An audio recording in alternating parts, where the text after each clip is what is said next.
Artists need to be constantly coming up with new ideas for their artwork, and this can be quite a challenge for many people. I was in this situation myself for quite a while, but now, fortunately, I can't stop coming up with new ideas. So hopefully this means with these simple steps, I'll be able to help all of you artists that do struggle coming up with ideas. So basically, I'm just going to list some of the ideas I come up with, and I might list some more as we go along. Now first I do want to say that as I do fantasy artwork mainly, so the way I come up with ideas might not work for your kind of art, but hopefully this will give you a good nudge in the right direction. The first step is visiting places. This would be a fairly sort of straightforward one. Is basically just like you go to places that you feel attached to. So if you are interested in historical things, you would go to like museums and things like that. Or if your artwork is mainly based on animals, you might want to go to a zoo. Just kind of those type of things that kind of inspire you. Because if you actually go to places that you feel inspired by, it will just help you just lift up that sort of self-confidence a bit, because you'll be the reason why you go to these places is that you actually want to study all the things that you go to. Like you go to the zoos and like you see all of these different animals that you kind of get inspired by, like lions and things like that.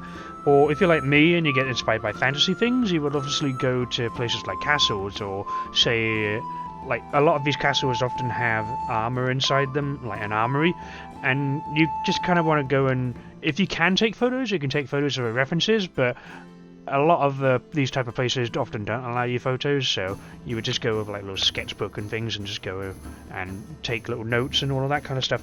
So it's just a very good way of getting inspiration in that way.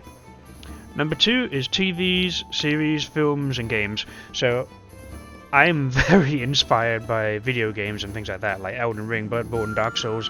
So a lot of my inspiration comes directly from video games. Like I just see video games and I get inspired by to do characters or whatever.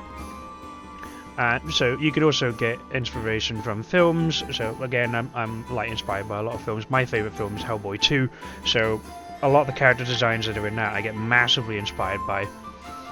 And then TV series, again, like there are loads of different TV series that I might get inspired by for various things. But obviously you won't be doing fantasy things necessarily, so you basically can look out for your own things that you get inspired by. And you kind of want, one point I want to make is that you do kind of want to seek out things, because you're not going to just get all of these inspirations just dropping down on your head. They're not just going to come out of nowhere. You do need to actually actively search out for them. Number 3 is books. Similar to TV series, films and games, is that books can be massively inspirational while they're not like more visual, and you can't get a visual inspiration. If you're reading a book and it has like a really good story, you might see a scene in that book and you just think, oh wow, I've got to go and draw that. So that would be a very good inspiration for that as well. Stuff you see. So this again is kind of leading into what I was saying about you just kind of want to go out and do things. So you just kind of want to just to explore what you can, like the everyday kind of things.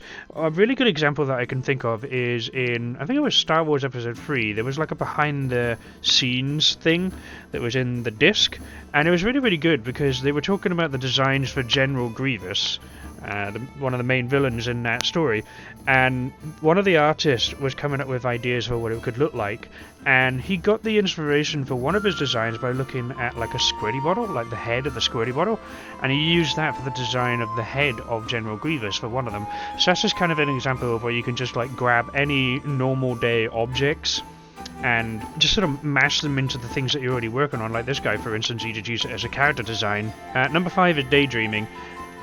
This sounds a little, I don't know, silly, but it's just kind of let your mind wander occasionally. Like one of the best ways I've often had like a really big inspirational piece is when I'm just lying awake in my bed asleep, or just before I go to sleep, and I just let my mind wander, and sometimes it comes up with some really, really good pieces, and this is basically what I mean by daydream, is just to kind of let your mind wander, because sometimes your mind can just come up with these really, really good pieces. So one thing I recommend with that, if you're really good at coming up with ideas just before you go to sleep, is to try and keep a pencil and paper by your bedside, and that really helps out. Number 6 is looking at other artists. This one is probably kind of obvious, but it's kind of a case of you just look at other artists that you specifically like. So I don't mean just go out and find, say you're an abstract artist, you don't go and find a fantasy artist. You try and seek out other artists that you will yourself be inspired by. So I really, really like fantasy art, yes, but I specifically like trying to go for highly detailed but also highly textured art. So I try and also I go for digital artwork. So I try and seek out these artists specifically. So obviously a very good way of looking for these ones is the internet, which is what I'm going to be leading on to later on. 7 is outside your comfort zone. A lot of inspiration can actually be found by outside the comfort zone, and as I said, this kind of leads into what I said earlier on with visiting places. So a good thing to do with that is go into places that you wouldn't necessarily go, like museums or whatever, because sometimes you can find things in the unlikeliest of places, things that you wouldn't expect. Like, for instance, as I mentioned with the Star Wars one, is that you can actually find things in the everyday items, but you could also find them in places that you wouldn't necessarily go out and try and explore. Basically what I'm trying to say is to just do things. You can get inspiration if you just simply do things. And the last one is the internet.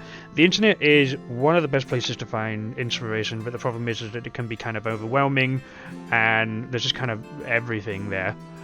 But it's, as I said, it's trying to hone down and find the things that you like is probably the key into getting to the best things that you really, really want. So yeah, thank you everyone so much for watching. This has been an unusual video for me. I don't usually do this kind of thing, but I don't know, I just felt like I wanted to break out and do something a little bit more different. I'm planning on doing a lot more of these kind of videos where I just kind of like break down how I go about doing art and also how that can help other people. This is just kind of like the first step or the first idea of what I have, many that I have.